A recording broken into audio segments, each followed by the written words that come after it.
Hello students, তোমাদের সকলকে স্বাগত।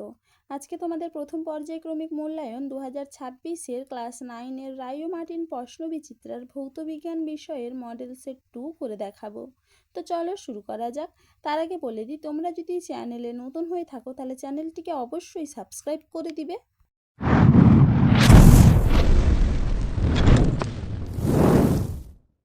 চলো প্রথমে দেখে নিই গ্রুপ এ। সঠিক উত্তরটি নির্বাচন করে পূর্ণ বাক্যে লেখো।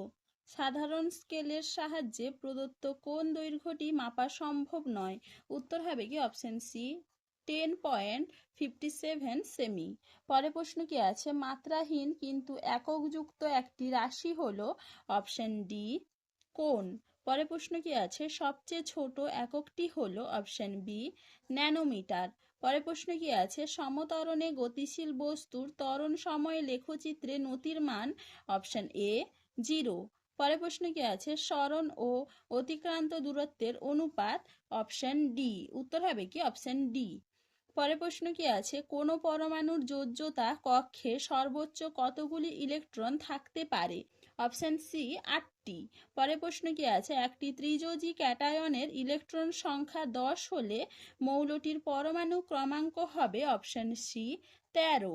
পরে প্রশ্ন কি আছে? ক্যাথোড রশ্মি হলো অপশন ডি ইলেকট্রনের স্রোত। কি হবে? ইলেকট্রনের স্রোত। চলো এবার দেখে নিই গ্রুপ বি। নিম্নলিখিত প্রশ্নগুলির অতি সংক্ষিপ্ত উত্তর দাও। শূন্যস্থান পূরণ করো। ওজন বাক্সের বাটখারাগুলির ভরের অনুপাত হলো ড্যাশ। উত্তর হবে কি 5:2:2:1। পরে প্রশ্ন কি আছে? চাপের মাত্রীয় সংকেত লেখো। উত্তর হবে কি ml⁻⁻1 T⁻²। পরে প্রশ্ন কি আছে? সাধারণ স্কেলের লঘিষ্ঠ ধ্রুবকের মান কত? উত্তর হবে কি 0.1 সেমি। চলে এবারে পরে প্রশ্ন কি আছে? বেগ সময় লেখচিত্রের নতি কোন ভৌত রাশিকে নির্দেশ করে? উত্তর হবে কি ত্বরণ। পরে প্রশ্ন কি আছে? সমবেগে ধাবমান এমন একটি বস্তুর চলার পথটি কেমন হবে? উত্তর হবে কি সরল রৈখিক। পরে প্রশ্ন কি আছে? একটি বস্তু আর ব্যাসার্ধের বৃত্তাকার পথের আর্ধে অতিক্রম করলে তার সরণ কত হবে? সরণ হবে ব্যাসের সমান, যা 2r। পরের প্রশ্ন কি আছে? সমদ্রুতি কিন্তু অসমবেগ বিশিষ্ট গতির একটি উদাহরণ দাও। উত্তর হবে কি বৃত্তাকার গতি। পরের প্রশ্ন কি আছে? পরমাণুর মধ্যে সবচেয়ে ভারী কণা কোনটি? উত্তর হবে কি নিউট্রন। পরের প্রশ্ন কি আছে? কোনো পরমাণু তৃতীয় মুখ্য শক্তি স্তরে সর্বাধিক কয়টি ইলেকট্রন থাকতে পারে? উত্তর হবে কি 18টি। পরে প্রশ্ন কি আছে? পরমাণুর নিউক্লিয়াসের মধ্যে ক্রিয়াশীল নিউক্লিয় বলের একটি বৈশিষ্ট্য লেখো। উত্তর হবে কি নিউক্লিয় বল অত্যন্ত শক্তিশালী। চলে এবারে দেখে নিই গ্রুপ সি। নিম্নলিখিত প্রশ্নগুলির সংক্ষিপ্ত উত্তর দাও। 100 গ্রাম ভরের একটি পাথরের টুকরোকে একটি মাপনি চোগে থাকা 500 সিসি জলে পুরোপুরি ডুবিয়ে দিলে জলতলের পাট পাওয়া যায় 520 সিসি। পাথরটির উপাদানের ঘনত্ব কত? দেখে নাও উত্তরটা তোমরা। উত্তরটা।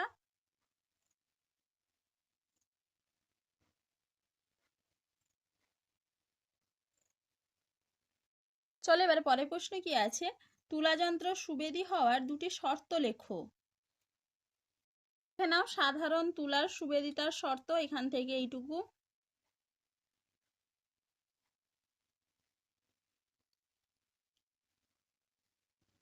চলো এবারে পরের প্রশ্ন কি আছে? একক সহ একটি স্কেলার ও একটি ভেক্টর রাশির নাম লেখো যাদের একক 3টি মৌলিক একক দিয়ে গঠিত। স্কেলার রাশি হবে কার্য এবং ভেক্টর রাশি হবে বল। পরের প্রশ্ন কি আছে? বৃত্তীয় গতি ও ঘূর্ণন গতির মধ্যে পার্থক্য উদাহরণ সহ বোঝাও। দেখে নাও বৃত্তীয় গতি ও ঘূর্ণন গতির পার্থক্য উদাহরণ সহ ভালো করে একটু তোমরা দেখে নাও।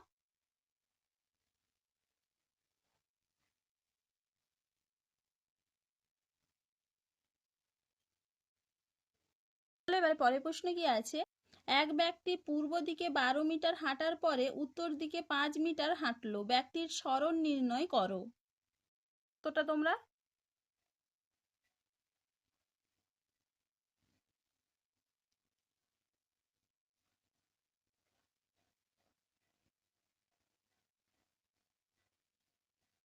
তাহলে এবারে পরের প্রশ্ন কি আছে? বেগ সময় রেখাচিত্র থেকে s সমান 1/2 এটি স্কোয়ার সমীকরণটি প্রতিষ্ঠা করো। দেখে নাও উত্তরটা তোমরা এখান থেকে।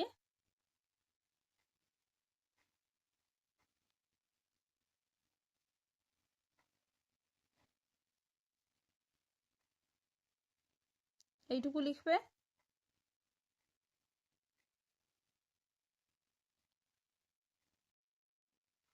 চলো এবার পরের প্রশ্ন কি আছে, একটি গাড়ি স্থির অবস্থা থেকে 6 মিটার পার সেকেন্ড স্কোয়ার সমত্বরণে চলতে শুরু করলে 15 সেকেন্ডে গাড়িটি কত দূরত্ব অতিক্রম করবে? দেখে নাও তোমরা উত্তরটা।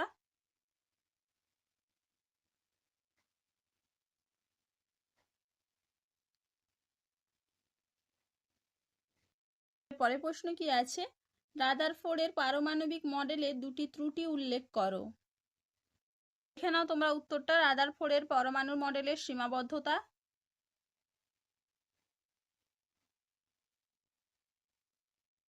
এরপরে নিচে দেখে নাও।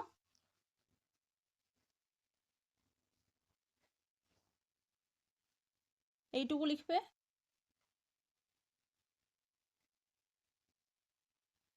পরের প্রশ্ন কি আছে, পরমাণু ও আয়নের মধ্যে দুটি পার্থক্য লেখো। এটা তোমরা তোমাদের টেক্সট বই থেকে করে নিবে। পরের প্রশ্ন কি আছে, আইসোটোপগুলির রাসায়নিক ধর্ম অভিন্ন হয় কেন? এখানে উত্তরটা তোমরা, আইসোটোপের রাসায়নিক ধর্ম অভিন্ন হয় কেন?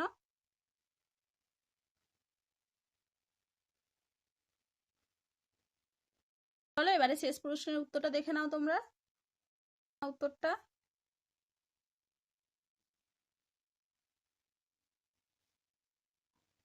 চলো আজকে এইটুকুই, দেখা হচ্ছে পরের ভিডিওতে। ভিডিওটি ভালো লাগলে লাইক করে দিবে এবং চ্যানেলটিকে অবশ্যই সাবস্ক্রাইব করে দিবে।